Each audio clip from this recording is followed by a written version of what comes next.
Welcome to the Mostly Legal Podcast, a show where we tell the untold stories behind the people who make law firms operate. When I first met today's guest, Sarah Evenson, I was incredibly intimidated by her. She's a brilliant overachiever who went to law school, but then found her true passion was not in practicing law, but in recruiting, developing, and mentoring future attorneys for both her firm and the legal profession. I'm Amanda Koplis, Executive Director for a mid-sized law firm in Central Florida. And I'm Rob Joyner, Chief Revenue Officer at Centerbase. Sarah is the Director of Law School Programs and the Minneapolis Office Administrator for Barnes & Thornburg. She is also the current President of the Association of Legal Administrators. When Sarah talks, people listen, and this episode will be no exception. Let's dive in. Sarah, thank you so much for joining us today. We really appreciate your time. Hopefully we have some fun stuff planned for you, but we'll see. It just kind of goes off the cuff here. I decided I was going to do your intro. And while I wrote some stuff out, I then looked at your law firm website and I realized that they wrote some really nice stuff about you. And first of all, my website doesn't say anything like this nice about me. I don't know that Rob is even on his company's website. So can I just read this real quick? Because it feels so good to me. Sure. It says, Sarah Evenson, Director of Law School Programs and Minneapolis Office Administrator, is invested in helping others succeed. She gets her greatest energy and joy in seeing others find and fulfill their passions. Doesn't she sound like a great person? Amanda, I'm going to call you to start reading books to my kids too. You made that sound nice. As long as they have the same attention span as you, I'm set. Okay. It's nice, but it's also true, right? It goes in and saying authentic and personable. And when we did your pre-call, you said that people tell you they were scared. They're intimidated by you. Why is that? I don't know why, because I don't feel like I give off that energy ever. I think it's the fact that I've gone to school for so long, and I forgot all about that. I'll come back to that. I have all those fun letters after my name. I think it's just a perception thing about lawyers, right? And it's something that follows me wherever I go. But once you get to know me, that all just melts away. So usually it's just like an initial impression before people meet me. So I did forget all of that. So Sarah is a recovering lawyer. She also has her MBA. She also has a bachelor's in accounting and business administration as like a double major. Did you go to school twice? Because I went to undergrad for 5 years. Oh my gosh. How long were you in school total for all those things? Well, let's see. So 5 years for undergrad, 3 years for law school. I started doing my MBA program at night during my second year of law school. So I went to law school during the day and I got my MBA at night. And then I think I finished that 2 years after I graduated from law school because I took a year off just to, settle into the first year of practice. It was too much already. So underachiever, basically, is what you're saying. I like school. That's one thing my parents told me. Go to school as long as you can afford it. And I went about 3 years longer than I could afford it. I'd love to see your student loan payment. Oh, done. You're done. kidding. Last year I made my final student loan payment. And here's the best part, Amanda and Rob. Okay. Our restaurant bill for the night that we went out to celebrate was twice as much as my last student loan payment. That's awesome. So what you're saying is now you can finally afford to eat. Eat out at fancy restaurants. Good for you. That's quite the accomplishment. So apparently you're the queen of icebreakers. And so I don't have an official crown, but yes. We can get you a crown. We can get you one. Like ice shaped. Like don't worry. Andres, we need a crown. We need a crown over here. Okay. So what we're going to do is throw a few icebreaker questions at you to get things kicked off. Okay. So to start, if you had a superpower, what would it be? Be invisible. Oh, interesting. I want to be in all those rooms that I'm not in, listening to all the things I want to know. But what if they're talking about you? They're only going to be saying good things, Amanda. Okay, because I was going to say, if I was invisible and walking into rooms, nobody is ever going to be talking nice about me. So that would Fact. not be.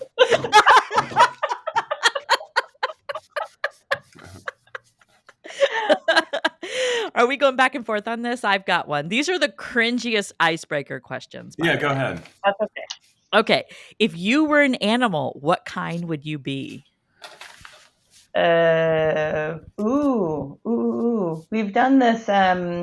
We've done this virtually on an app on somebody's iPhone on the board, haven't we? Yes. I was actually a lion, I believe. So I'm going to go with that. A little fearless. I guess maybe I am a little scary in the beginning. If I'm I was going to say, you just made yourself the queen of all animals. So that would be pretty.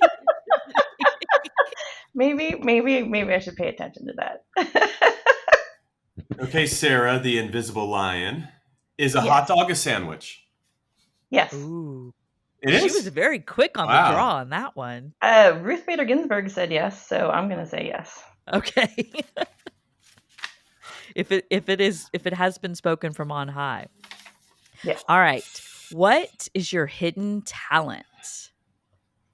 It's not very hidden much anymore, but I can say all 50 states in alphabetical order. Wow. Rob can't even name you half do like of the school states in any alphabetical order. If there was like a line on over under how many states we could name between the two of us and you weren't competing, I think we Sarah, could get there. I think we'd be. You think we could get all 50? Yeah. I think maybe after. Maybe maybe high 20s, but I don't know that we'd get all. Okay, we'll throw one more at you. This is the very quintessential one. Okay. If you could have any 3 dinner guests, dead or alive, who would they be? Ooh, I think I would actually go family and not like famous people. Oh. I think I'd want to have dinner with like my 2 nanas and my grandpa just to get their like sage advice because they know me so well, right? And I think we would have really good and meaningful conversation right now versus when the last time is that we got to have that conversation. So that's what I would do. That's such a better answer. Mine is the Impractical Jokers. Okay, Sarah, so if it weren't your family members, who would it be? I would love to meet Oprah. We both love Maui. Mm-hmm. So we have that in common. So I like to go to Maui quite a bit, and she has a big estate in Kula, which I love to go to because there's lavender fields. I don't know who else it would be. Maybe one of the Coreys from my childhood. I was like, you just aged yourself. And again, Rob's like, Corey, who? I want to say Corey Haim over Corey Feldman. Yeah, I would go Corey. Corey's. Okay, I like it. Amanda, now we'll go into some. I didn't know. It's okay. She has dinner with me all the time. So she's already subjected to that nightmare. Okay, Sarah. So we alluded to this when we've talked about your background a little bit. And when you came on today, I was joking that you had your pearls on and you called them your lawyer pearls. Yes. So can you tell us, number one, why you call them your lawyer pearls? But then also, can you tell us about being a reformed lawyer? So when I first started practicing law, I noticed all of the experienced female lawyers when I was in court. When they went to court, all wore pearls, and I didn't have pearls. So I felt like I wasn't like a real lawyer yet. And so my husband bought me my first set of pearls, and he asked me where I wanted them and what kind I wanted and all that stuff. And I said, well, if you're going to buy me pearls, I want Mikimoto pearls. Well, pearls are there? I'm sorry. Why are you asking me the options? And so he, for Christmas the following year, did this big long card and then surprised me with this gift, which is awesome. And I wear it during all my special occasions and times fancy and remember what life was like being a lawyer and going to court all the time. So why did you stop being a lawyer? It kind of goes back to my second year of law school. I kind of knew after my first year of law school, I didn't love the law. Like I liked the law and I really wanted to help people, but I didn't like love the law like everybody else in law school, like my husband, capital L, love, bold, underline, italicize, highlight, yellow, love Footnoted. the law, right? Like wakes up and is like, I can't wait to go sue people. And I was just like, I just want to help. I don't want to fight with you. Let's just figure out how to make this work. So that's why I started doing my MBA at night, because I really kind of knew the law wasn't something it wasn't matching with my personality. Yeah. However, I had one of those conversations with my grandmother. I was thinking about quitting law school because I kind of knew I didn't want to be a lawyer. And she's like, Sarah, how do you know you don't like doing it? You only have 1 year of school left. You can't quit. You might be the next Marcia Clark. And I was like, I don't think I want to be the next Marcia Clark, but okay. So she convinced me to keep going. I met with a lot of career counselors who told me all the amazing, wonderful things you can do with a law degree other than practicing law. But I still knew I wanted to get my MBA as well. And that allowed me to enter into my legal career because ultimately I graduated from law school. I was one of the lucky ones to get a full-time job offer straight out of law school because when I graduated in '02, it wasn't a recession, but it wasn't a good economy, right? So there was a lot of really, really smart people who did not get jobs as a lawyer Right. when we graduated. Right. And so I said, what the heck? I'll try it out, see what happens. Ended up doing it for just sort of a decade, right? Again, I loved helping people. I loved solving problems and working to help people that couldn't represent their positions themselves. Yeah. Ultimately, my husband is a lawyer as well. So we met in law school and we were both kind of on that partnership track, like working 70, 80 hours a week, Oh. you know what I mean? Living that Mm-hmm. life of where we get to see each other maybe at dinner and Sunday.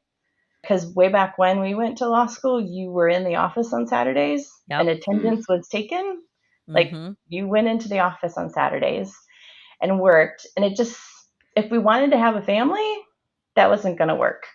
So I had the MBA. I had the flexibility to go do something else. So I left the practice, took about a year off really to Wow. just like figure out what I wanted to do in life. I was lucky enough to have that opportunity to have that time to make a decision. And during that time, I actually went on the board of directors of an energy company. I was the only Okay. female and the youngest by about 25 years, right? The governor of Minnesota selected me to serve on the Minnesota Board of Medical Practice, which I served on for about 8 years, which is Wow. the board that licenses and unlicenses attorneys and physicians, not attorneys, in the state of Minnesota. And I explored going into all these other professionals, service opportunities and Yeah. careers. And ultimately, what I realized is I love the hustle and bustle of law firms. I love working with really wicked, smart, Mm-hmm. driven people who push me Right. in all the right ways to do my absolute best and perform at my best. So I ultimately came back to law firms.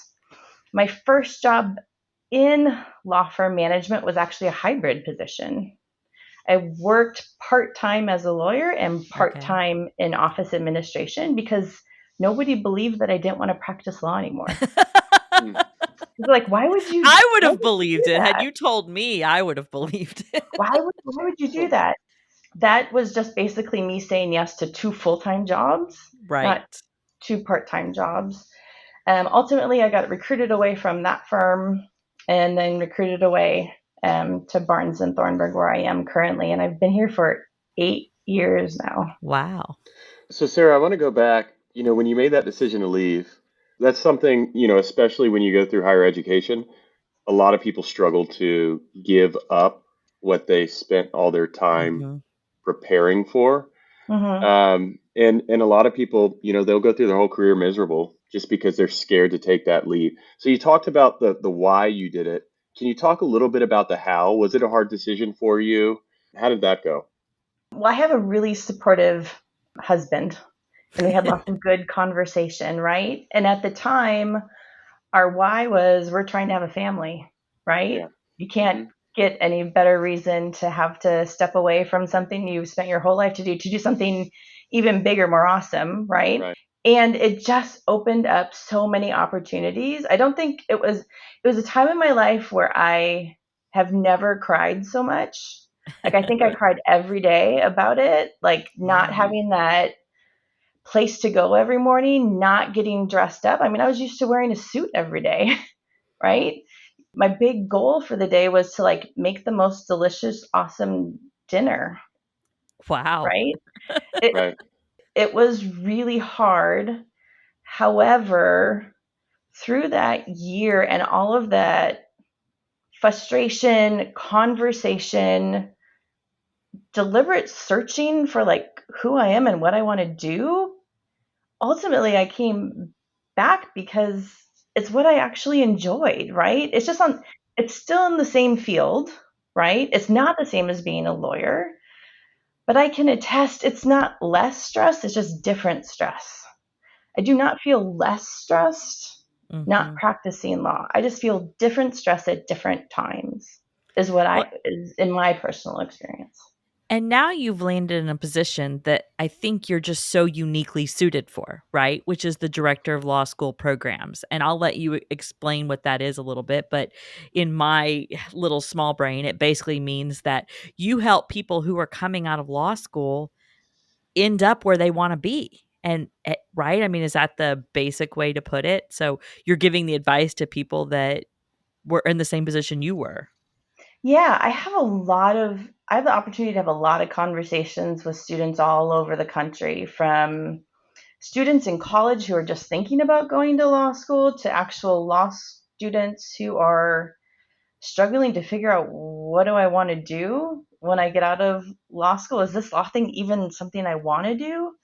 I probably have at least one 20-minute conversation a day with students from Wow. all over. And it is amazing to just be that person that asks them the questions nobody else knows the right way to ask them, to help them Hmm. self reflect. So they're always asking me for an answer, and I never give them the answer. I always ask them a question back, which really allows them to self direct, to realize what they need to be thinking about, what their goals are. My role in the firm is to help my firm create the future of what our law firm is going to look like. And that's an awesome opportunity that is almost like a hidden opportunity that I didn't know existed in this position. I thought, well, I'm a lawyer. I remember going through on campus interviews. I remember how stressful it was to get a job. Yeah. I remember that and I can sympathize with that, and I can build a better experience for students who are interested in Barnes and Thornburg. What are Yeah, those questions that, when you're having these conversations, obviously you've done it so many times. Are there certain questions that you always find yourself asking the students? I always have them think back to when they decided that they were actually going to law school, Hmm. and does that still hold true for them now? Mm. So I have them go back to, because it's a big decision to take on all that debt and spend 3 years of your life and everything else you're giving up to dedicate it to those 3 or 4 years, depending on what kind of program you go to. So I have them go back to that moment to see Hmm. if that still rings true to them. And if it doesn't, say, well, what is it that you're passionate about? What is it that excites you? And kind of go along those lines, and then help connect them to the different opportunities that you can do, even if you want to stick through law school, because there's so many opportunities that students who have not been exposed to the legal industry don't even know exist, right? The legal industry is run more like a business now more than ever. Right. So there's all these other opportunities to work with lawyers, use your JD in just a different way, and knowing that those opportunities are even out there allows them to get out of that linear thinking that you definitely get into when you're in law school. I'm going to Right. go to be a lawyer. I'm going to go work at a law firm. I'm going to go be in a courthouse. Or I'm going to be negotiating contracts. There's so And much more seven you and a can half do. years later, I'm going to be a partner. And 3 years after that, I'm going to be an equity partner. Or, yeah, Yep. the very Yep. linear path. Exactly. So, how many of those people got their career decisions made for them by calling a 1-800 number when they were in college? Probably just one. I love this story. Can you please tell us this story? Yeah. So when I was in my 5th year of college, yes. So I had 2 roommates, Chris and Leisha. And way back when I was in college, we had Miss Cleo, who was this psychic phone person that you would call, and the commercial said you get your first 4 minutes free, right? So we were, having a fun Saturday night, probably around midnight, maybe 1 o'clock, right? Hanging out in our apartment. I did a lot of different things on Saturday night in college at Amanda, midnight. I'm going to cut you right there. Leave it. For I'm your own sorry. good. Go ahead. And we were sitting around on our landline phone with it on speaker, right? Calling this 1-800 or 1-900 Miss Cleo, or I'm pretty sure it was Miss Cleo. And we would each take turns getting our 4 free minutes to see just what they would say, right? Because you definitely had to hang up at 3:50 because you didn't want to get Yeah. charged. Otherwise, you're paying $9.95 a minute. Yeah. Or more. And so I'm the last one in the apartment to call Miss Cleo. And the psychic on the other line starts going, "Are you okay? Are you in trouble?" And I was like, I'm looking around like I'm the last person that's ever going to be in trouble. Like I'm a rule follower. No. And she's like, "Oh, I have great concerns for you." And all of my roommates are just like, "What? Sarah?" What does she And know? she goes, "Oh, sweetheart, I'm so sorry, but I think you're going to jail or prison or something." And I was just like, "What?" She goes, "I see you surrounded by the law for the rest of your life." Wow. And I hadn't even decided to go to law. I hadn't even taken the LSAT or anything like that. And it wasn't until I was in law school that my roommate reminded me of that conversation and how funny it was, because Sarah's not going to jail. Sarah's not going to prison. It was just silly. And they're like, clearly this is just dumb and fake. And then they're like, "Remember when we called Miss Cleo?" Oh my Yeah. gosh. I think we need to name the episode whatever the 1-800 number is. It was probably a 1-900 number. One Rob, nine hundred. yeah, Because you Rob, had to so we pay. talked about this Yeah. on our tech test. Have you ever called a 1-900 number? No, absolutely not. Do you know what it is? Yes.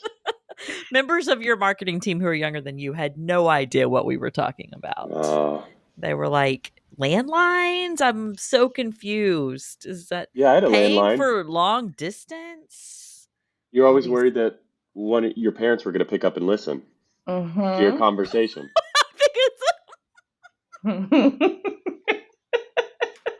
Why are you laughing, Amanda? Time to get off the phone, Rob. I know, Right? I know.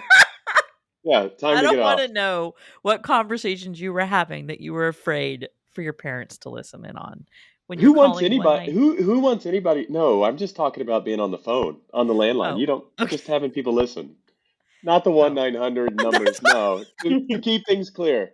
No, never That's called where them. my head is going, No. unfortunately. Okay. All right. So back in line, back to the game. All right, Yeah. seriousness. So, Sarah, one of the things that you also have been very instrumental in helping with are some of your firm's social outreaches. And you are very proud of what you have been able to accomplish, even in this last 2.5 years. And I think Barnes and Thornburg is really leading the efforts on this in big law. And I think there's a lot of firms who are trying to catch up to this. But can you tell us a little bit about some of the things that you're doing and what you have been able to accomplish just in the past couple of years?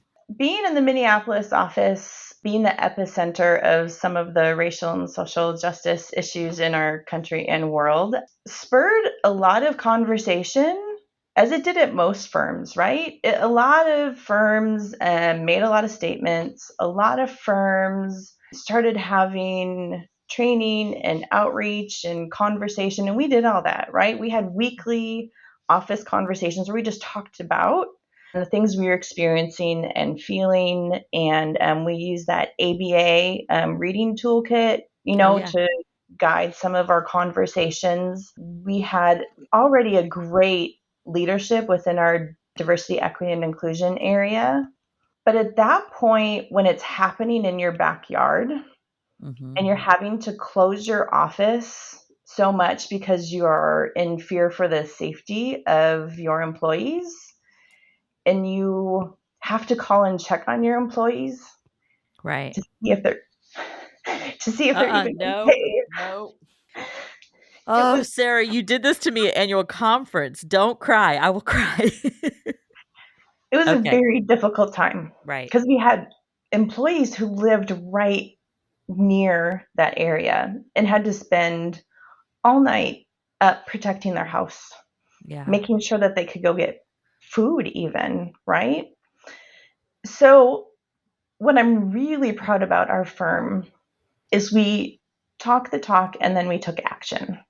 So we put meaning behind our words. And that's what helped us to start the Racial and Social Justice Foundation and the Racial and Social Justice Committee within our firm. So two new additions to our firm at that point. So the foundation started 2 years ago, and it started as an employee only funded foundation. Mm-hmm.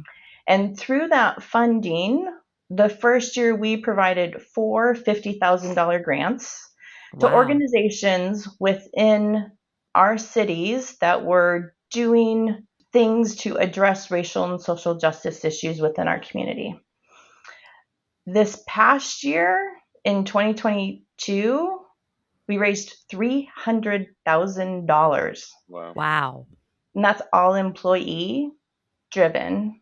That's And exciting. last year we gave out six $50,000 grants to different organizations in the different cities that we have offices in. And the part that makes this sticky, I guess is the right word for me, is that the firm said it's not just money. We're not just giving you money and then saying good luck, thanks, thanks for the marketing opportunity and moving on. Right. We have ongoing relationships with those organizations where we provide pro bono services. Oh, that's great. We follow through and invite them to different events and organizations. And we continue to help promote the programs that our grants help to start as seed money, which is really, really exciting to see. The other part of the Racial and Social Justice Committee, which is an internal committee that works on both internal and external facing efforts in the racial social justice area.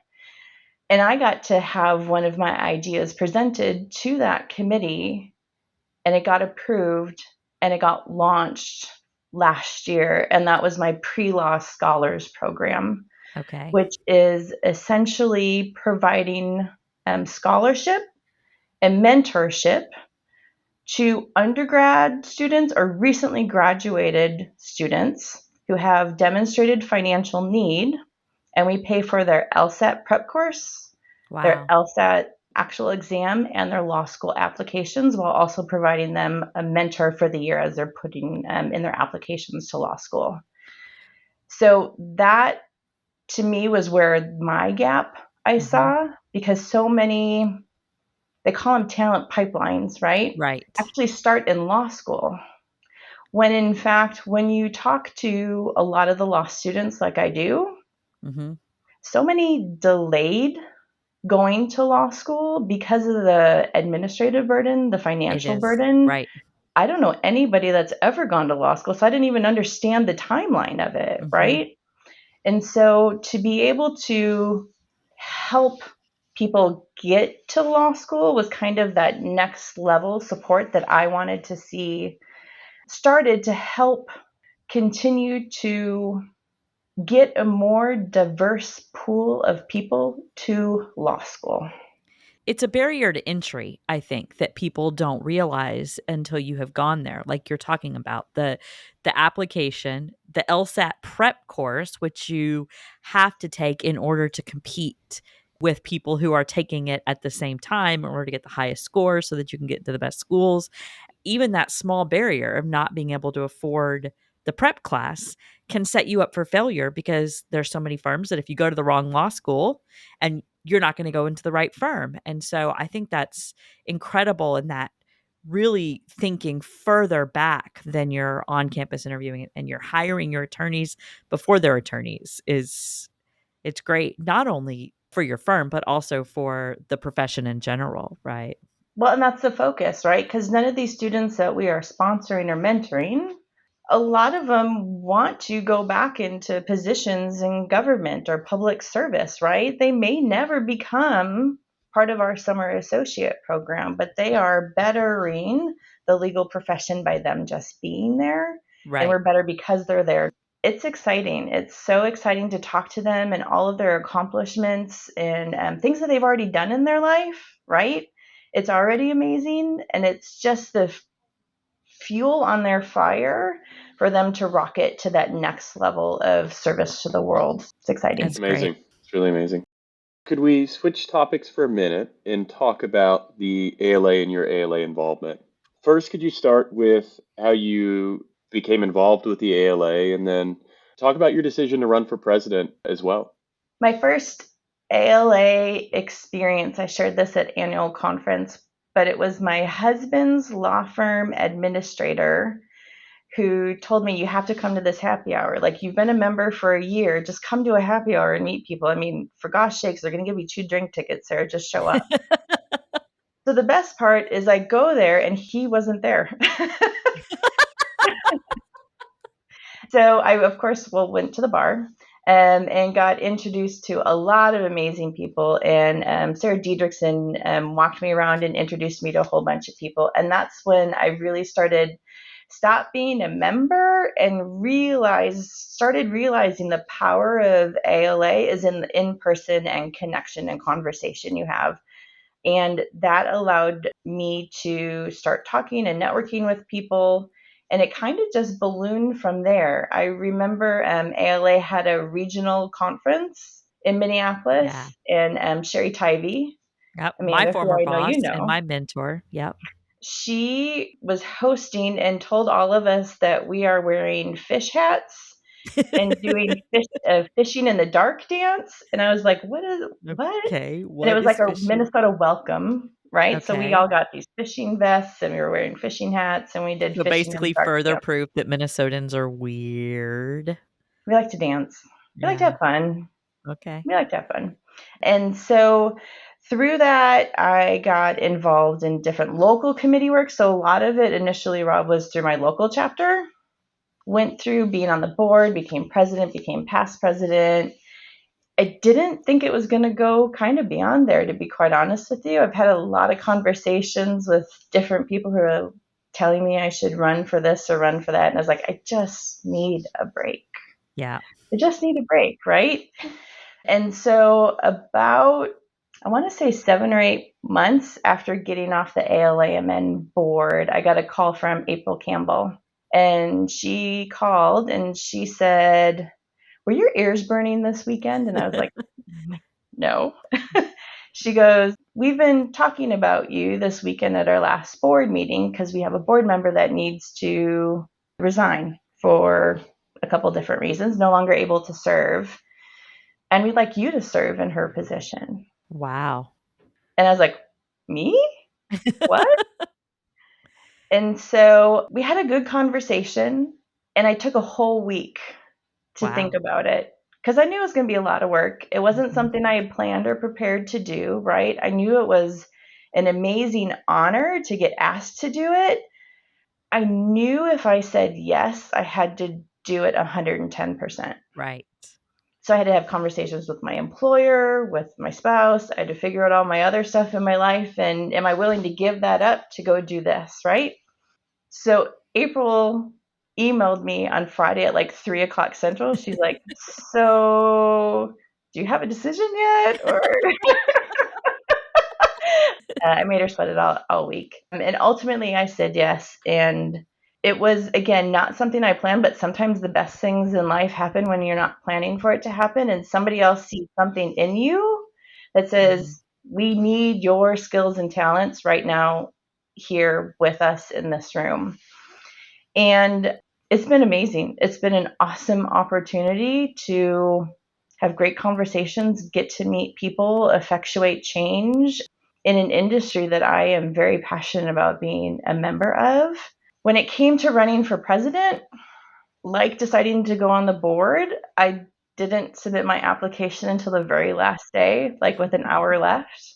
Again, because when I raise my hand to do something, I don't want to do it even 90%. I want to do it 100% and make sure me and everyone in my life is agreeable to this commitment.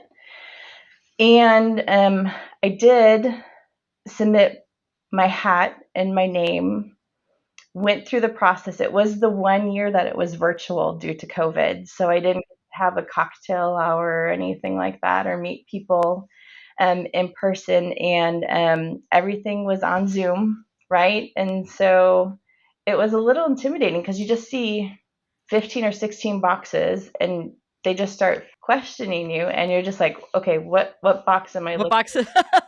looking at, right?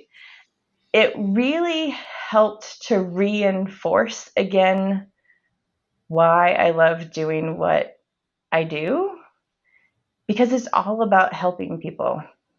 Our listeners can't see this, but just I'm able to see you as we're having this conversation and just watching your face as you Yeah. talk about these things, you can tell how passionate you are about them, which is just amazing. So many great causes that you're a part of. I'm lucky. I'm lucky to get opportunities that I have at the time I have and have to have a support team in place, because if I didn't have a supportive family, if my law firm wasn't okay with me working as much as I do on ALA and being gone as much as I am with ALA, it doesn't matter what I want, right? Right. It has to work for everybody. And I am just so lucky that all of those stars aligned at the same time that I actually had the opportunity to do it.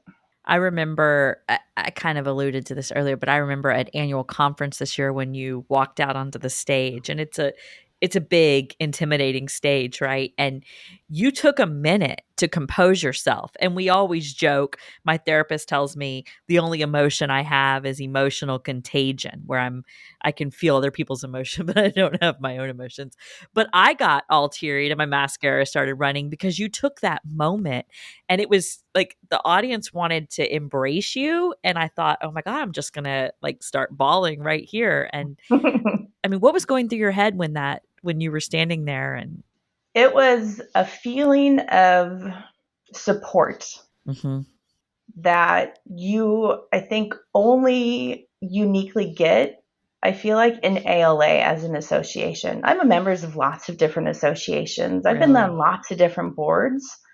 ALA is a place where you are absolutely supported in every way possible from people you've never even met. You just had to take it in because I could physically feel it. Right. I could physically feel the energy coming at me.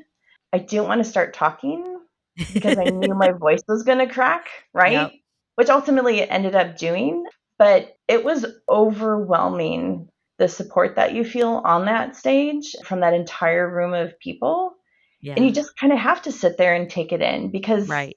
how often do you walk into a room of people and everybody's like, go, Sarah, we want you to do so good. Usually they're like, okay, I'm going to ask you like some tough questions and I just want to see if you can, you know what I mean? Those are the kind Yeah. of rooms I'm Usually used I to walk walking into a room into. at work and they all want to question me. Right. Right? They want Yeah. to challenge you, right? So Yeah. it was one of those opportunities where you just had to sit and take it in. And that's kind of where some of those great conversations I had with past presidents when I was deciding whether this is something I wanted to do, a piece of advice that they gave me: just live in the moment and the experience and enjoy it.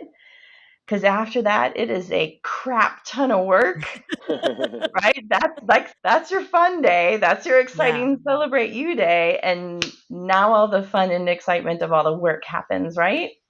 The part that still excites me to know is Holly on our board of directors came up to me after that and started talking to me about a conversation she had with another member who was like new to the profession. Right. And she, Uh-oh, I'm Kleenex crying. warning. Stop making me cry. She said, She All said right. she See, could I'm trying hear. to add comedic by pulling Yeah. out Kleenex. Okay. All right. We're She good. We're good. said she could overhear these younger ALA members say, "Oh my God, I think I could do that someday. Yep. I think she convinced me I can be that person someday." And that's all I ever wanted. Oh my gosh. Okay. All right.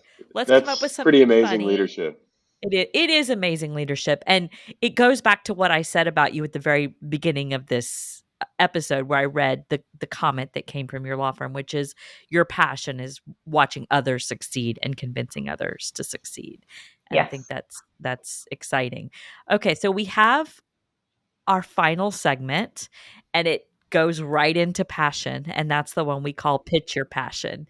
Yes. And you've pitched ALA, but overall the entire theme of this episode has been passion. But I'm going to give you one last chance to pitch your passion to us and tell us what it is. So sitting at the baseball game the other night with my husband, I go, "So you know that podcast thing that I'm doing?" Right? And he's like, "Yeah, what's it called again?" And I kept calling it Almost Legal. And he's like, "I don't think that's right." Like, he's like, "That sounds not appropriate for ALA." Barely Legal was a working title for a Yeah. while. Yeah. So mostly legal. He helped me with the mostly legal because I've been calling it almost legal. I go, "What do you think I'm passionate about?" And he said, and it's what answer I came up with when you said you're going to ask me this question. You're passionate about helping people Mm-hmm. and doing it in the nicest, most supportive way possible. Mm-hmm. And I think that's one thing in this industry we can do more of is be supportive and just be nice to each other. Mm-hmm. It doesn't take any extra effort to be nice than it does to be a jerk, right? That's my passion. My passion is to help people see helping others is just being nice and kind to each other. And it's that simple. It is literally that simple. So, mentoring, helping people with their issues, having a conversation, be in the moment, be nice. That's my passion. Be nice and help people. I must disappoint you on a regular basis on the board of directors. I was about to say, Amanda, did you hear that? Be nice. Well, Sarah, thank you so much for joining us today. It's been a lot of fun. It has been fun. Thank you. Thanks for joining us for this episode of the Mostly Legal podcast. If you like what you heard, make sure you like and subscribe so you don't miss a single episode. You can also check us out online on mostlylegalpodcast.com, where you can sign up for our email list, get weekly recaps, and get some of your very own Mostly Legal swag.